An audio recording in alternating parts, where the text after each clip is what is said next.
इस पुरुषोत्तम युग में स्वर्ग के देवी देवता बनने की पढ़ाई पढ़कर स्वयं को लायक बनाने की, पुरुषार्थ में कभी भी दिल शिकस्त नहीं होने की, इस बेहद के खेल में हर एक्टर का पार्ट ऑफ पोजीशन अलग अलग है।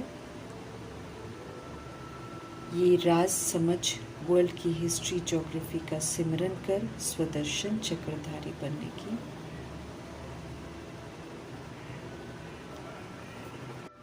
सत्य से परिचित कराने वाले शिव पिता परमात्मा जी का आज का फरमान और शिक्षाएं हम आत्माओं के लिए। वरदाता परमपिता परमात्मा हम आत्माओं को वरदान देते हैं कि बाप से मिली हर श्रीमत का पालन करो। पालन करने वाले सच्चे स्नेही आशिक भव का वरदान प्राप्त करते हैं। परमपिता परमात्मा की श्रेष्ठ मत कल्प में एक बार हमको मिलती है और हम आत्माओं को श्रेष्ठ बनाती है, बशर्ते हम उस पर एक्यूरेसी से चलें। स्पष्ट करते हैं बाप दादा कि जो आत्माएं सदा एक बाप के स्नेह में लवलीन रहती हैं, उन्हें फिर बाप का हर बोल जो है वो प्यारा लगता है। सारे प्रश्न जो हैं वो तो समाप्त हो जाते हैं, क्योंकि मीठे परमात्मा सर्व प्रश्नों का जवाब बिन पूछे ही दे देते हैं और संतुष्ट और तृप्त कर देते हैं, इसलिए प्रश्न समाप्त हो जाते हैं।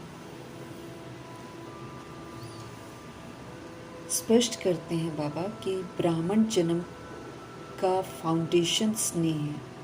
अगर सच्चा स्नेह है तो फिर ब्राह्मण जन्म सही दिशा में चलता रहेगा। तो ये स्नेह का फाउंडेशन बड़ा स्ट्रांग होना चाहिए, निश्चय से, संपूर्ण निश्चय से सींचा हुआ होना चाहिए।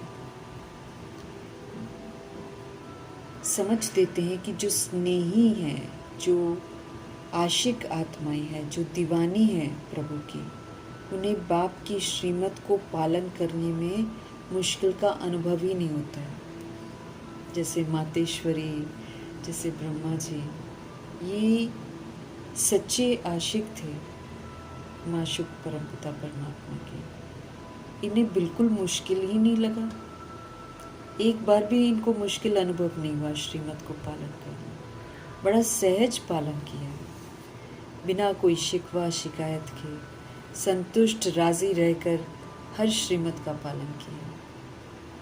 तो सच्चे आशिक तो ये दोनों कहलाते हैं। लेकिन बाबा स्पष्ट करके औरों को भी मौका देते हैं कि हम भी अच्छे और वफादार आशिक बने और सहजी श्रीमत का पालन करें।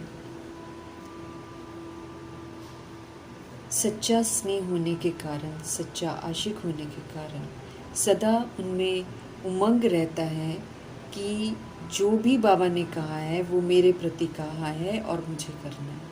वो सारी की सारी मुरली अपने प्रति समझते हैं और फिर उसका होमवर्क पूरा करते हैं। जो सच्चे आशिक होते हैं, जो स्नेही होते हैं सच्चे, वो परमपिता परमात्मा के महावाक्यों को अपने लिए समझते हैं और उसको आज्ञाकारी बन के पूरा करते हैं, उमंग उत्साह से करते हैं। हमेशा सोचते हैं कि सब कुछ जो कहा है बाबा ने मुझे कहा है और मुझे करना है। स्नेही आत्माएं जो हैं वो बड़ा दिल रखती हैं, वो छोटी छोटी बातों में परेशान नहीं होती हैं, बल्कि वो तो बड़ी बातों को भी छोटा कर देती हैं, फीलिंग में नहीं आती हैं। तो चूंकि उनका बड़ा दिल है, समाने की शक्ति उनमें गजब की है, इसीलिए उनके लिए हर बड़ी बात भी छोटी सी बात लगती है। वो कभी किसी बात से प्रभावित नहीं होती। वो एक रस मीठे परमात्मा की बताई हुई राह पर चलते हैं, जो बाबा कहते हैं वो श्रीमत पर चलकर अपना कार्य संपन्न और संपूर्ण करते हैं। तो हम आत्माओं को भी शिक्षा मिल रही है कि बाप की हर श्रीमत का पालन करो और सच्चे स्नेही आशिक भाव का वरदान प्राप्त करो। कोई भी बात हम आत्माओं की जिंदगी में आए, मीठे परमात्मा हम आत्माओं को फीलिंग की गुलामी से भी बाहर निकालते हैं, क्योंकि रावण के राज्य में देह अभिमान में आकर हम छोटी छोटी बातों को फील कर लेते हैं, दिल शिकस्त हो जाते हैं, निराश हो जाते हैं, मायूस हो जाते हैं, तब दुखी हो जाते हैं, फिर दुख के वाइब्रेशंस फैलाते हैं। बाबा हमको हमारी ओरिजिनल स्मृतियाँ दिलाकर ऊंचा उठाते हैं, फिर से प्रभाव मुक्त, लगाव मुक्त, दबाव मुक्त बना देते हैं। फिर हम आत्माओं को स्पष्ट करते हैं कि अगर इतनी सुंदर शिक्षाओं के बाद भी और उनका बनने के बाद भी अगर हम फीलिंग में आ जाते हैं, क्योंकि तरह तरह की वैरायटी संस्कार वाली आत्माएं हैं, वो परीक्षा लेने के लिए हम आत्माओं को कुछ ना कुछ तो बोलेंगी। लेकिन अगर हमने फील कर लिया तो मीठे परमात्मा स्पष्ट कर रहे हैं कि ये फेल की निशानी है, फिर हम फेल हो जाएंगे। तब हमको फेल नहीं होना है ना। अव्यक्त इशारे हमको मिल रहे हैं, लगन की अग्नि को प्रज्वलित कर योग को ज्वाला रूप बनाना है, ज्वाला स्वरूप की स्थिति का अनुभव करना है। तो भगवान कहते हैं निरंतर याद की ज्वाला प्रज्वलित कर, सदा याद में रहो, हमेशा निरंतर।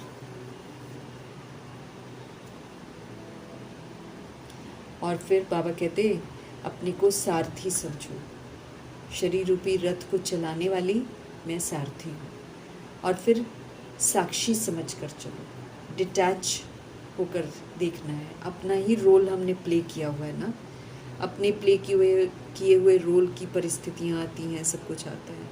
तो साक्षी होकर, नॉलेजफुल होकर, डिटैच होकर देखेंगे, फिर क्वेश्चन थोड़ी करेंगे, क्योंकि हम जानते हैं कि कैसे कैसे पार्ट बचता है। आत्मा सारथी है, वो शरीर रूपी रथ को चलाती है। अगर ये स्मृति बाबा कहते हैं नेचुरल रहे, इस रथ देह से, वह किसी भी प्रकार के देह भान से बाबा कहते हैं न्यारा बन जाएगी। अगर ये स्मृति सदा रहे ना कि मैं आत्मा सारथी इस रथ को चलाने वाली, तो फिर किसी भी तरीके का देह का भान जो है उससे हम न्यारे बन जाएंगे। स्वयं को सारथी समझने से, मालिक राजा समझने से, फिर सर्व कर्म इंद्रियां जो है ना वो अपने कंट्रोल में रहती हैं।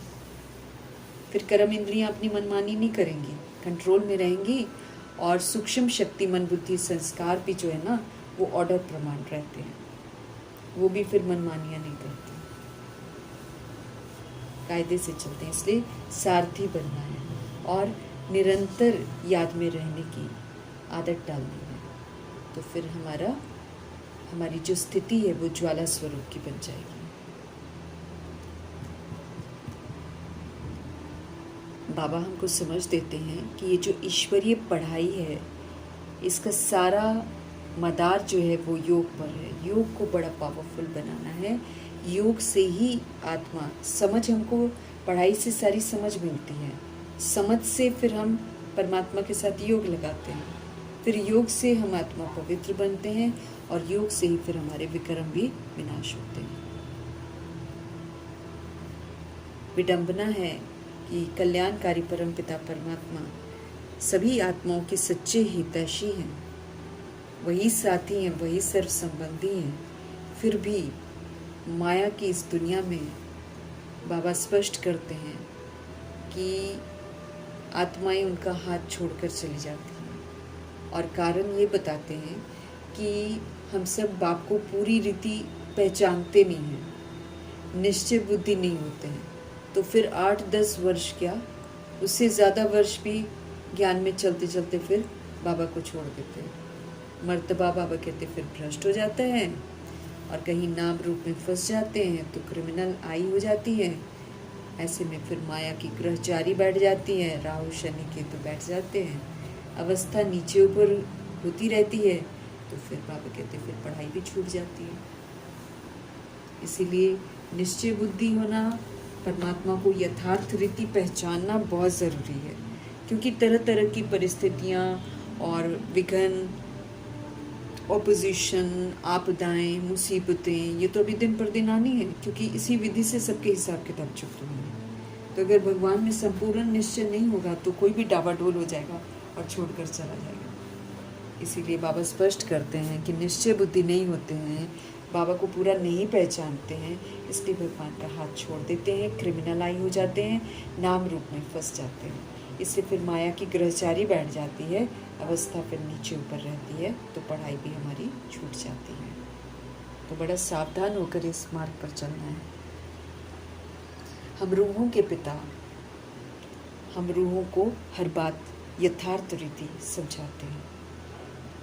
वो बेहद के पिता हैं, वो सभी आत्माओं के पिता हैं, उनको बाप दादा कहते हैं। ब्रह्मा के थ्रू शिव पिता परमात्मा हम आत्माओं को अडॉप्ट करते हैं, शिक्षाएं देते हैं और फिर वर्षा देते हैं। शिव बाबा निराकार हैं, अपने लिए तो देह नहीं लेते हैं, लेकिन वो ब्रह्मा जी का आधार लेकर हम आत्माओं को सत्य से परिचित कराते हैं। क्योंकि बिना ऑर्गन्स के हम बोल नहीं सकते हैं, आत्माएं बोल नहीं सकती हैं। ऑर्गन्स तो ज़रूर चाहिए कर्म करने के लिए। और शिव बाबा की इंस्पिरेशंस तो इतनी हाई है और हम लोग हो जाते हैं पतित, तो प्रेरणा से तो हम कुछ समझ नहीं सकते। इसलिए एक मना बराबर के लेवल पर आना पड़ता है, बाबा को पर काया का आधार लेना पड़ता है। लेकिन लेते उनका है जो इस सृष्टि रूपी ड्रामा में सबसे पहले प्रवेश करते हैं, और जिनको देखकर बाकी सब प्रवेश करते हैं वे ही सबसे पहले विस्मृत होते हैं और वे ही फिर सबसे पहले जगते हैं और पूरा मर्जीवा बनते हैं और तन मन धन से पूरा समर्पण करते हैं। तो वाकई मर्जीवा बनकर लोगों की दृष्टि वृत्ति भी बदल देते हैं। इसलिए बाबा ब्रह्मा जी का रथ यूज़ करते हैं और हम आत्माओं को सत्य से परिचित कराते हैं। ये कर्म क्षेत्र है, यहाँ कर्म करने के लिए शरीर रूपी इंस्ट्रूमेंट ज़रूर चाहिए। परम धाम में हम सब कुछ नहीं करते हैं, वो हमारा ओरिजिनल मूल वतन है, जहाँ पर आत्माएं शांति की स्थिति में स्थित रहती हैं। वहाँ सिर्फ आत्माएं रहती हैं, शरीर नहीं होता है। ये बेहद का ड्रामा जो है बड़ा यथार्थ समझना है। हम सब आत्मा रूपी एक्टर्स हैं इसमें, और हम भिन्न भिन्न शरीर लेकर एक्ट करते हैं, फिर कर्मों का अकाउंट बनाते हैं, फिर एक दूसरे के साथ भिन्न भिन्न रिश्तों में संपर्क में आते हैं और अपना हिसाब किताब सेटल करते हैं। नंबरवार पुरुषार्थ अनुसार मीठे मीठे बाबा की मीठी मीठी बातों को आत्माएं समझती हैं। साधु संत नहीं है यहाँ पर, नहीं दिखाई देने वाले शिव पिता परमात्मा यहाँ पढ़ाते हैं और नहीं दिखाई देने वाली आत्माएं यहाँ पर पढ़ती हैं। इन बातों को अच्छी रीति समझना है। हमको वापस घर जाना है, इसलिए पवित्र हमको ज़रूर बनना है, आत्मा को बनना है, क्योंकि आत्मा को वापस जाना है। इसी शरीर में रहते हुए पवित्रता को धारण करना है, फिर हमें नया पवित्र शरीर मिलेगा। ये वाला शरीर तो नहीं, गोल्डन एजेड तो नहीं बन सकता ये शरीर, लेकिन हाँ इसमें रहते आत्मा प्योर बनती है, तो फिर इसकी खाद ज़रूर बनती है सत्युग की दुनिया के लिए। शरीर तो बाबा कहते तभी पवित्र बनेंगे ना जब 5 तत्व सतो प्रधान हो जाए, वो तो फिर सत्युग में होते हैं। अभी बाबा कहते हैं कि हम सब पुरुषार्थ कर पावन बन रहे हैं। आत्मा और शरीर दोनों वहाँ पर पवित्र होते हैं, लेकिन उसके लिए लायक हम यहाँ पर बनते हैं। पवित्रता की संपूर्ण धारणा अभी करते हैं, क्योंकि परमात्मा से समझ अभी सारी मिलती है। पवित्र बनने के बाद फिर पुराना शरीर छोड़ देते हैं, नए तत्वों से नया शरीर बनता है। आत्मा बेहद के बाप को याद करती है, अभी बाबा से समझ मिलती है। तो हमें ये अपने आप से पूछना है कि हम उनको कितना याद करते हैं, कितना यथार्थ रीति याद करते हैं, कितना हम अव्यक्त स्थिति के समीप पहुँचे हैं, कितना हम फरिश्ता स्थिति में रहते हैं। ये सारा बाबा कहते हैं हम खुद ही ज्ञान रूपी दर्पण में अपने आप को चेक कर सकते हैं। लेकिन मेन है याद की यात्रा। इस याद की यात्रा में रहने से ही हमारे में निखार आता है, हमारे में परिवर्तन आता है, विक्रम विनाश होते हैं, हम पावन बनते हैं। देखने में कुछ नहीं आता, सब गुप्त पुरुषार्थ करते हैं। पढ़ाई तो चलो बाबा कहते फिर भी दिख जाती है, लेकिन याद का तो कुछ देखने को नहीं आता है। हर आत्मा स्वयं को खुद चेक कर सकती है। याद तो बाबा कहते अजपा जाप है, ये तो मन ही मन बाबा की यादों में रहना है। कोई का नाम नहीं जपना है, मन ही मन याद करना है। आत्मा को अपने बाप को याद करना है।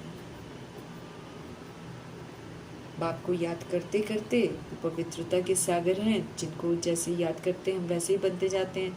तो पवित्रता के सागर को याद करते करते हम पवित्र बन जाएंगे, फिर मुक्ति धाम जाएंगे, शांति धाम अपने घर जाएंगे। फिर वहाँ से जैसे जैसे हमने यहाँ पर क्वालिफाई किया होगा उसी के अनुसार फिर हम सुख धाम में प्रवेश करते हैं। ड्रामा से कोई भी मुक्त नहीं होता है। मुक्ति का अर्थ है दुख से मुक्त हो, शांति धाम में जाना और फिर सुख धाम में आना। बाकी ये नहीं कि हम ड्रामा से मुक्त हो जाते हैं, क्योंकि हम अविनाशी आत्माएं हैं।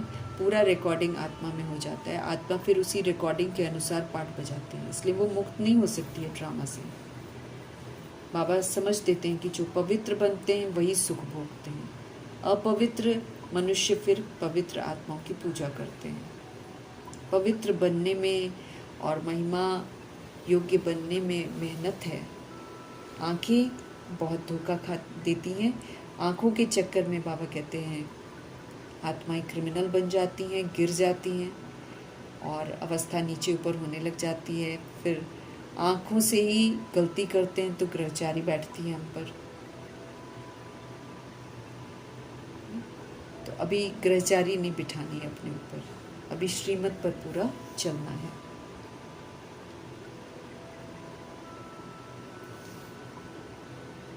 स्पष्ट करते हैं बाबा की काम विकार जो है महाशत्रु है, इसके वंश और अंश को बिल्कुल समाप्त करना है, इस पर जीत प्राप्त करनी है। कभी भी जब से बाबा के बने हैं और अंत तक इस काम विकार के वंश और अंश को यूज़ नहीं करना है। किसी भी तरह की कामना नहीं रखनी है, इस पर जीत पहननी है।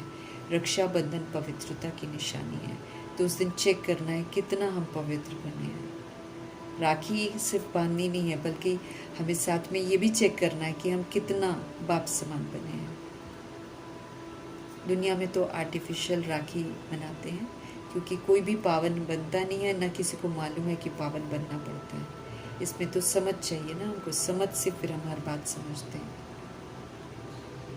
हम सभी अभी राखी बांधते हैं और प्रतिज्ञा भी करते हैं।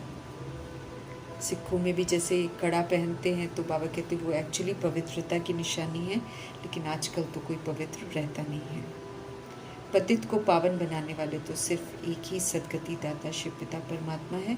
तो अब उनके संग रहना है और उनकी ही श्रीमत पर चलना है, तो पवित्र बन जाएंगे। बाबा देहधारी नहीं है, बाबा दिखाई भी नहीं देते हैं, लेकिन अद्भुत कार्य करते हैं ना।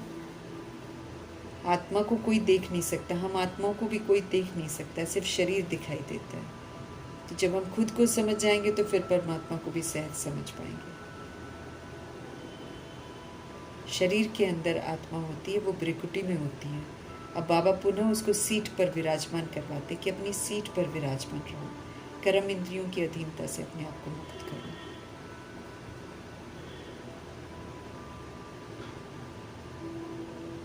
बाकी सब कुछ तो देखने में आता है ना, आत्मा और परमात्मा देखने में नहीं आते। भ्रिकुटी के बीच में अजब सितारा कहते हैं, जिसकी समझ बाबा आकर अभी देते हैं।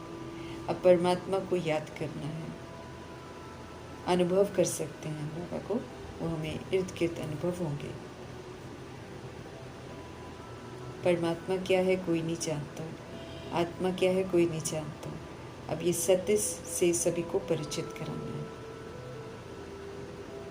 बाकी अगर देखने की तमन्ना रखते हैं कि आत्मा को देखें और परमात्मा को देखें, तो फिर वो तो नहीं देखा जा सकता है, जाना जाता है। हमारे बाबा इस समय आए हुए हैं और हम आत्माओं को पुनः पावन बनने की विधि बता रहे हैं।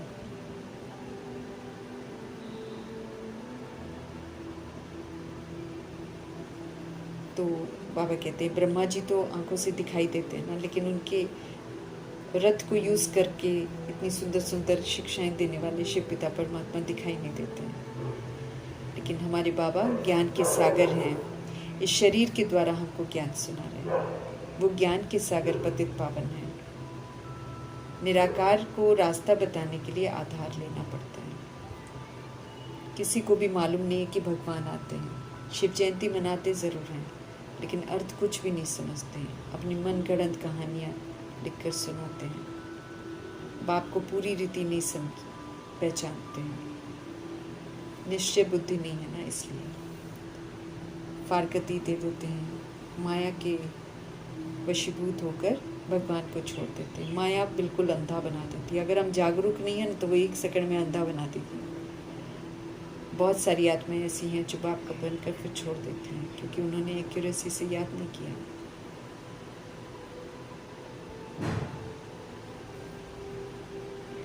माया बिल्कुल, बाबा कहते हैं, अंधा बना देती है। इसलिए माया से बिल्कुल सावधान रहना। किसी भी तरह के नाम रूप में फंसना नहीं है। अपना मर्तबा भ्रष्ट नहीं करना है। बाप का परिचय मिला है, औरों को भी देना है। ऋषि मुनि तो नीति नीति कहते थे ना।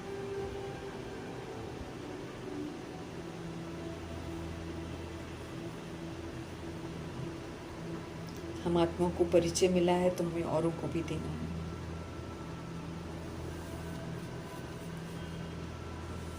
आस्तिक अभी बने हैं हम। अभी हमने अपने परमपिता परमात्मा को जाना है।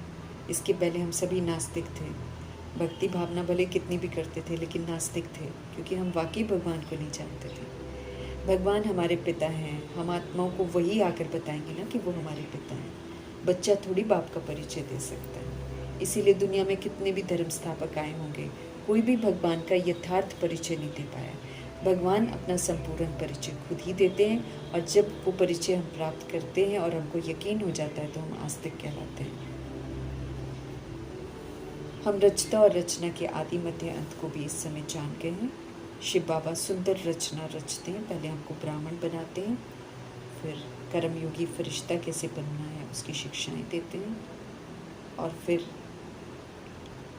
फरिश्ते के रूप में फिर बाबा के सामने हम सब आते हैं। तो बाप ही रचता है, और फिर बाप ही संगम पर आकर नई दुनिया की स्थापना करते हैं। पुरानी दुनिया का विनाश भी करते हैं।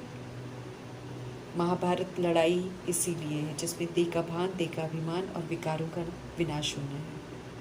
बाकी फिर से अच्छाई की जीत होगी, सत्यता और दिव्यता की जीत होगी।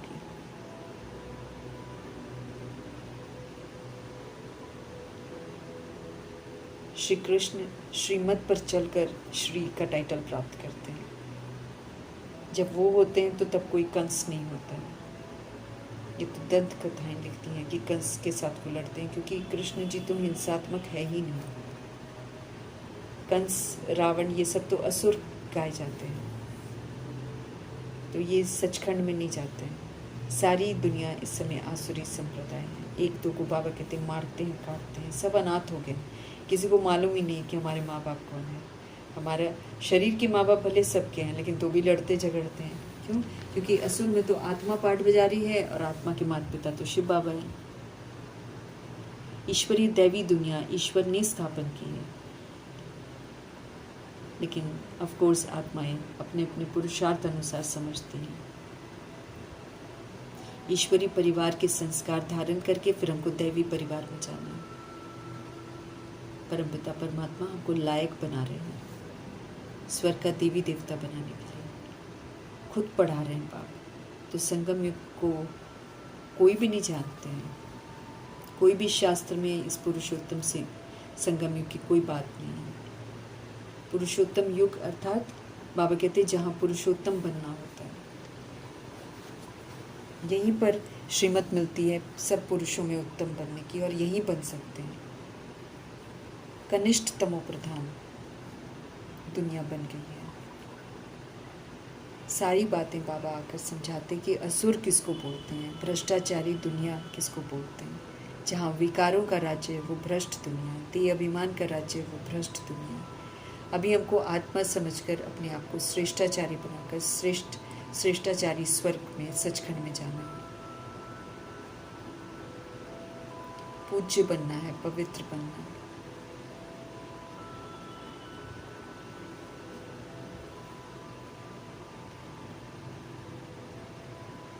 एवर पूज्य परमपिता परमात्मा अपने बच्चों को पूज्य बनाते हैं। जो श्रीमत पर चलता है वो पूज्य बन जाता है।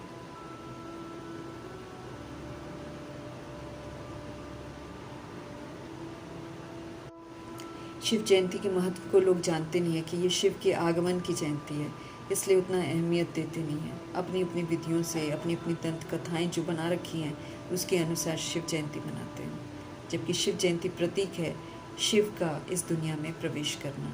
और फिर जब वो प्रवेश करते हैं तो सारे विकारों का राज्य भागता है, विकारी भागते हैं।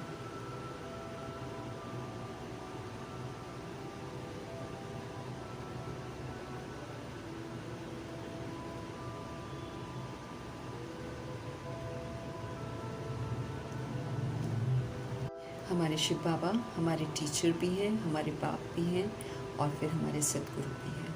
इन तीनों के लिए इधर उधर जाना पड़ता है ना, पर यहीं पर है सब कुछ। और फिर सर्व संबंधी भी शिव बाबा ही हैं, आत्मा के सर्व संबंधी परमात्मा है। इस रियलिटी को रियलाइज़ करके देह अभिमान से हमें मुक्त रहना है और अंतर्मुखी होकर परमात्मा के संग रहकर निखरना है। सब मिट्टी में कैसे मिलता है ये बाबा आकर समझाते हैं। तो विनाशी चीज़ें जो हैं वो मिट्टी में मिल जाती हैं। जो सोल है अगर उसने अच्छा पाठ बजाया तो फिर उसको अच्छा जन्म मिलता है। बाकी तो ये शरीर जो है वो ख़त्म हो जाने हैं। एक शरीर छोड़कर हम सब आत्माएं बहुत शरीर ले चुकी हैं। अभी ये हमारा अंतिम जन्म है, अब नई दुनिया में जाना है। सब पतित हैं इस समय और हमेशा भी कोई पावन रह नहीं सकता। सतो प्रधान फिर सतो फिर रजो फिर तमो तो आते ही आते हैं। पुनर्जन्म में आते आते ऐसे बन जाते हैं। जितना आधार लेते जाते हैं उतना शक्तियाँ घटती चली जाती हैं। सब कह देते हैं ईश्वर का रूप है, नहीं, लेकिन ईश्वर का तो कोई रूप एक ही है, ईश्वर बस, परमपिता परमात्मा।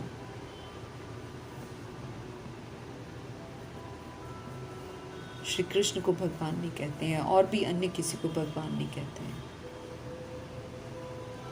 शिव की खूब महिमा है, उनके 12 ज्योतिर्लिंगम है, लेकिन कर्तव्यों को नहीं जानते हैं।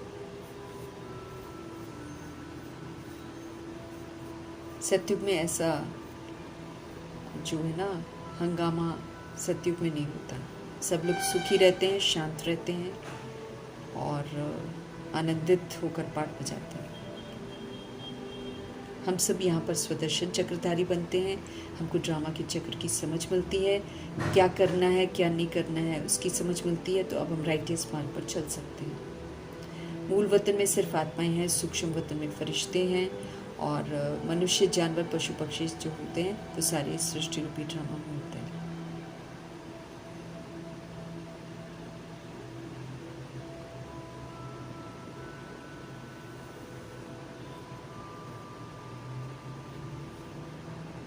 फर्स्ट क्लास सतयुग में जाना है तो मीठे परमात्मा कहते हैं फिर फर्स्ट क्लास पुरुषार्थ करो।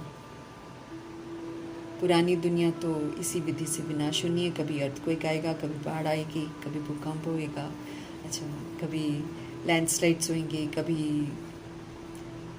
लड़ाइयाँ होंगी, सिविल वॉर होएगा। इस विधि से इस दुनिया को परिवर्तन होना है। हमेशा एक सा नहीं चलता रहेगा। अब अच्छे के लिए परिवर्तन होना है। हमें पुरुषार्थ पूरा करना है, इसमें हार्ट फेल नहीं होना है। हिम्मत रख कर आगे बढ़ते जाना है, दृढ़ता से अडिग रहना है। ये नहीं कि कभी कुछ हो गया तो हम हार खा गए, नहीं, हार नहीं खानी है। बाबा इस समय सुंदर तदबीर करवा रहे हैं, पुरुषार्थ करवा रहे हैं। तो इस सुंदर तदबीर के साथ हमको अपनी तस्वीर बनानी है, भाग्य की तस्वीर बनानी है, तकदीर की तस्वीर बनानी है। अपने लिए विश्व पर स्वर्ग की बादशाही स्थापना हम करते हैं तो अपना अपना ब्रह्मा बनना है। ब्रह्मा बनकर समझ की स्थापना करनी है।